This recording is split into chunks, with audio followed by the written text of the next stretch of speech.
سے سہل بن سعد رضی اللہ عنہ نے کہ نبی کریم صلی اللہ علیہ وسلم کی خدمت میں دودھ اور پانی کا ایک پیالہ پیش کیا گیا۔ آپ نے اس کو پیا۔ آپ کی دائیں طرف ایک نوعمر لڑکا بیٹھا ہوا تھا اور کچھ بڑے بوڑھے لوگ بائیں طرف بیٹھے ہوئے تھے۔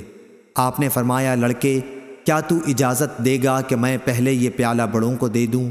اس پر اس نے کہا، یا رسول اللہ صلی اللہ علیہ وسلم، میں تو آپ کے جھوٹے میں سے اپنے حصے کو اپنے سوا کسی کو نہیں دے سکتا۔ چنانچہ آپ نے وہ پیالہ پہلے اسی کو دے دیا۔ صحیح بخاری، حدیث نمبر 2351۔